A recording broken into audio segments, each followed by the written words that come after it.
हिंदुओं में देवी राधा और भगवान श्री कृष्ण को प्रेम का प्रतीक माना गया है, मगर इनका विवाह कभी नहीं हुआ। आखिर क्यों नहीं हुई राधा कृष्ण की शादी? हिंदू धर्म में बहुत सारे देवी और देवताओं को पूजा जाता है। श्री कृष्ण और देवी राधा को भी हिंदू धर्म में विशेष स्थान प्राप्त है। ऐसा कहा जाता है कि श्री कृष्ण भगवान विष्णु के अवतार थे, वहीं देवी राधा लक्ष्मी जी का स्वरूप थीं। राधा और कृष्ण के अलौकिक प्रेम से जुड़ी कई कहानियाँ प्रचलित हैं। वास्तव में भी राधा कृष्ण से जुड़ी कथाओं में भी यही सुनने को मिला है कि राधा और कृष्ण ने एक दूसरे से कभी विवाह नहीं किया था। मगर सभी यह भी जानना चाहते हैं कि आखिर ऐसी क्या वजह थी जो राधा और कृष्ण का विवाह नहीं हुआ।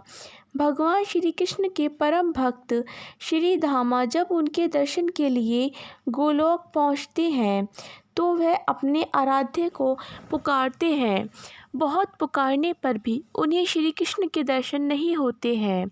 तब वह नारद जी के पास जाकर इसका कारण पूछते हैं। नारद उन्हें बताते हैं कि आप अधूरा नाम ले रहे हैं। गोलोक में श्री कृष्ण से पहले आपको श्री कृष्ण की प्रेमिका राधा रानी का नाम लेना होगा। श्री धामा को नारद मुनि की ये बात समझ नहीं आती है। वह किसी तरह से अपने आराध्य के दर्शन करते हैं, उन्हें भोग में माखन चढ़ाते हैं, मगर जब श्री धामा देखते हैं कि राधा उन्हें अपना झूठा माखन खिला रही है तो उन्हें क्रोध आ जाता है। वह श्री कृष्ण से पूछते हैं कि प्रेम और भक्ति में क्या श्रेष्ठ है। तब श्री कृष्ण अपने भक्त को द्वारपाल बनाकर विश्राम करने चले जाते हैं और यही सोचते हैं कि प्रेम और भक्ति में क्या श्रेष्ठ है। श्री कृष्ण को जब कुछ समझ नहीं आता तो वह राधा को याद करते हैं और राधा भी उनके पास दौड़ी चली जाती हैं, मगर श्री धामा ने उन्हें अंदर नहीं जाने देते। दोनों में तर्क वितर्क होता है। जैसे ही राधा श्री कृष्ण के कक्ष में प्रवेश करने वाली होती है, श्री धामा उन्हें 100 वर्ष तक श्री कृष्ण को भूल जाने और मृत्यु लोक में रहने का श्राप दे देते हैं।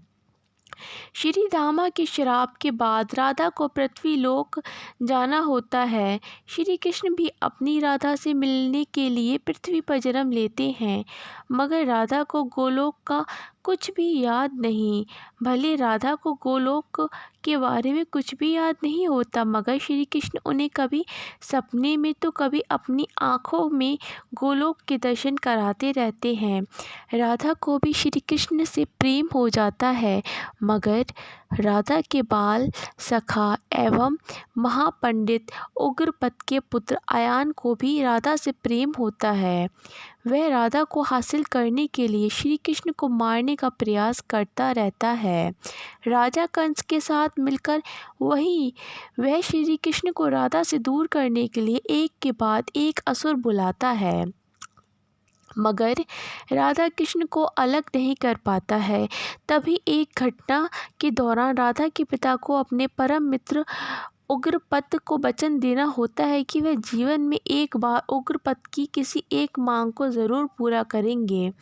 मौका आने पर उग्रपद अपने बेटे आयान का विवाह राधा से करने की बात रखते हैं, मगर राधा के पिता राधा का विवाह श्री कृष्ण से ही कराना चाहते हैं और अपना वचन पूरा नहीं कर पाने के लिए वह संन्यास लेने की घोषणा करते हैं।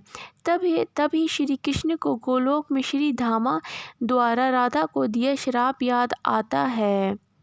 श्री कृष्ण इस बात का जिक्र राधा से करते हैं और विवाह को न करने की बात रखते हैं।